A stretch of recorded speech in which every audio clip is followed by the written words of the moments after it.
Ava fonga mal fenga malo. Se fai o mele le yele tunu. Ai fai ele le. Punga ila le va singi la so punga ilunga kanga popo. Ya nga cambia la pase se o cambia pu ele so pase se le siku. Ya. Ai ole fasili le ta mo fai atu fa mo mole lava. Fa fita uli ole ave o lo I fafo. Elis fa fita uli o nga le na ava I ilunga se tasi fo yotina e na te ave o lo I New Zealand Australia ma America o lan fa fita o le tau o loa pe matala tanga I to ta penanga le fai nei fai nga parota na ia talo sanga I pe e yesef so sanga le malo e tu ititi ai le tau o loa e ave fa fo fa mai ia a fai ai ave na talo nei I America e aru le luova yaso o atu I o ia wa u talo ia ai ele ngatala ena ia wangau atola mele ave ai umane pe o se lima sfulu afela na tupe alu le tongingo o loi ave fafo o vai lunga nga ngau le se me maua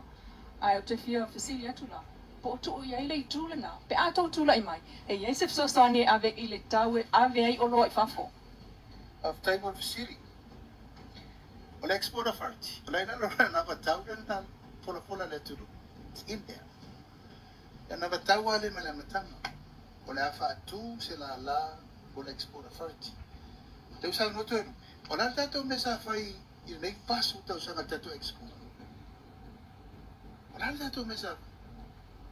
Na uma lo time te telo le stete pato nga te tele sai. Ka pungi copra ball, ka pungi le coco ball, ka pungi le BMW, sa mo produce market le sa tato yini. Ole ti utile na le malo sa fa. Ole so ni tanata. Ona fu anga tonu na le mato mai lo te tonu te fatu la I lo le export authority. Ai sea e fe so ani le malo exporters. E le te tablet to e alu se exporter na ia. E la lango le malo e lalo ai tangata nei le fa maluma government to government level approach contact. Fa fai ngo fear red tape so mafling New Zealand matato. Fa fai ngo fear le vatato no Australia America USDA. Wala umana accessible to market, accessible to finance, accessible to mo fina alu tangate lana vaenga ele taise la we kartangat alu la ia vai le commercialize mechanize tato vai le fate tengo le auto apotato le auto sa te to su to sango to ha apula tau sang la me le inventato fai il copo la me le inventato fai il hum la me le inventato fai il vanilla ma si tato me that is commercialization mena le sa fai atuai ele ia senga luenga le malo na tia I fa fai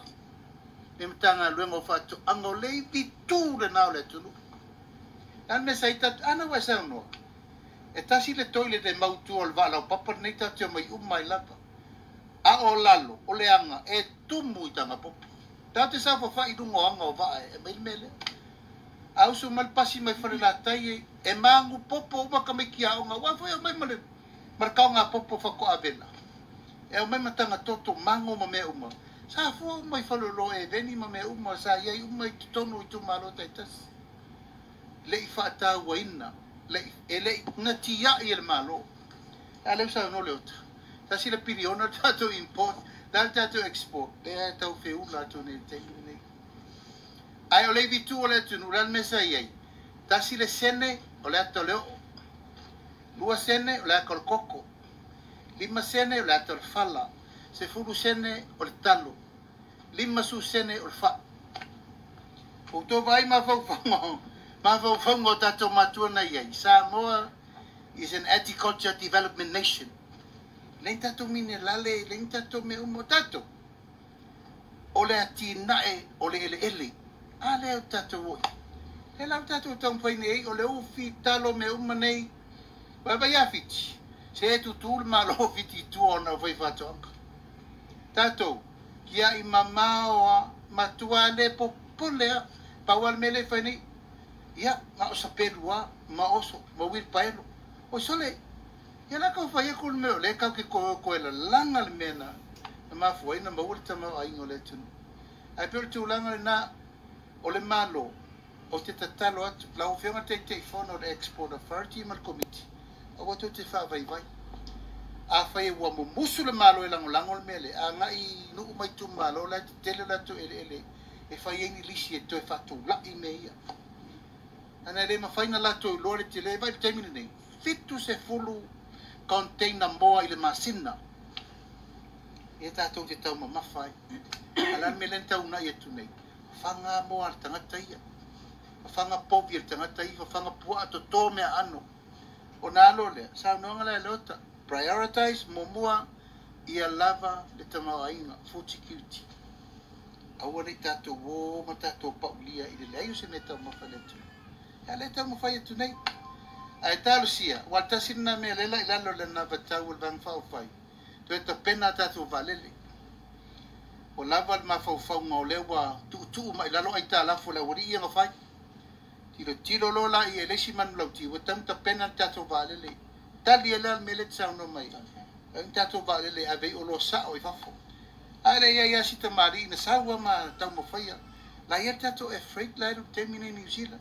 ai na se lau afe tane every week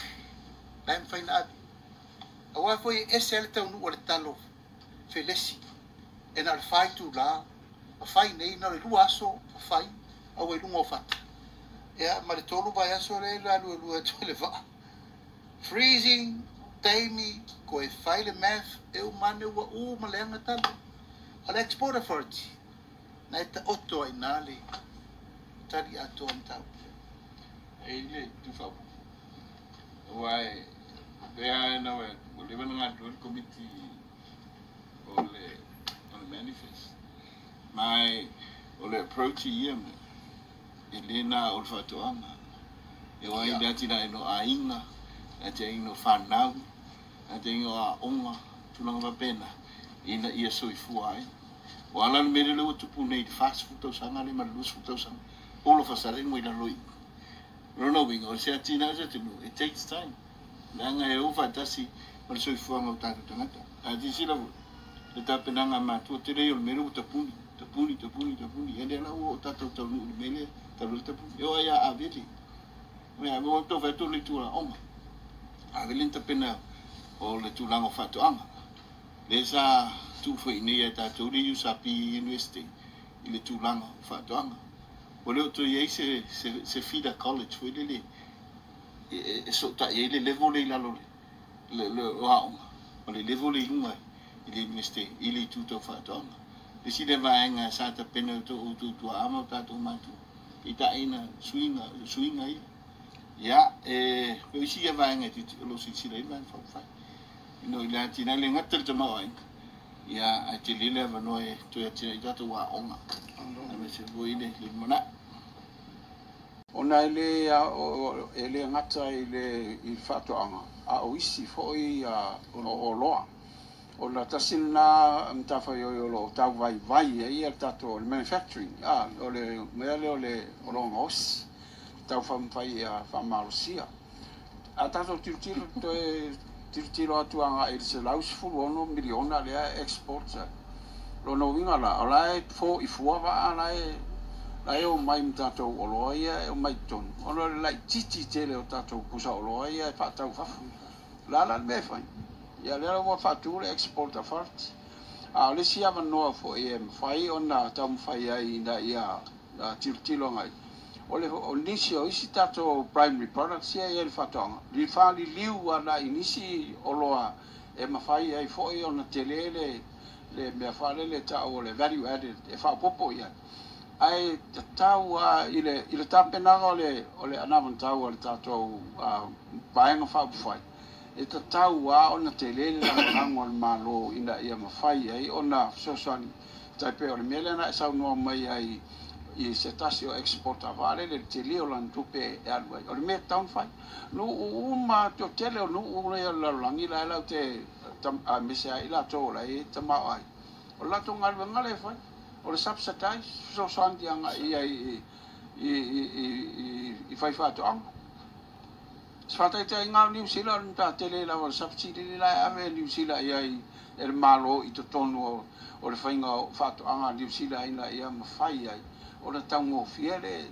o le faataugofia mai ia le faiga o latou uoloa ia ona mafai e lola ia ona faaogā le agata light consumption a le faaogāina lea mo le faataufafa lea ia la sesega o le mea na ma le moro le tau te tilotilo leʻi ai le a faapea e tatau ona fai le agaua ua tupu le faavelave ia matou a mea ia lea sa taumafai atu i ai ina i tupu ia titilo atu la le export authority lea tau titilo lea ua uma na taua lea la ua loa tau te silafia le tāua o le mafuaaga na lai o le fai le export authority ina ia mafai ai ona lagolago ia le export authority isi tuaiga atina e mafai ona fesoasoani lava i le tatou le atinaega o le tatou atuluga ia se faapopo atu lea Whaftai lava ua isi taimi ua mana ia mai se me whapena anu whai. O le mela tupu i o. E tau lo se poloketi le reino o whai, e tau whiro. O le whai lau ua ia tu le tangia le export authority. Lango le mena amata e lau. O le poloketi la e tau wai mātou ne wo esi. Ioe, mai tō whala ia mal whautau tango. I nā tonu alena mātou male perepe. O mo buana va ai tu tino o le feloto le ngai ma le leango nganga I me fa pe ia le la o tupu e lava la ai fa vetai o tama wat se tala se tas te tala ne le packing house e lua tasi packing house fo sa vai e se mea e se vala o le se acknowledgement te tala le export authority le ai se acknowledgement a mai le pua le ai se acknowledgement a mai masini le ai se acknowledgement te le fa pe fa te fa tai mai mole tunu almena lau matila ta uloni poloketi ono le tangata pe lau titila mai ona au ta pe lana almena mata lau ya auto si le mata utia le me motato uma e volato te sa no mai sa no ngai le sa minister tupe le sa minister o RSE ya mata uma ni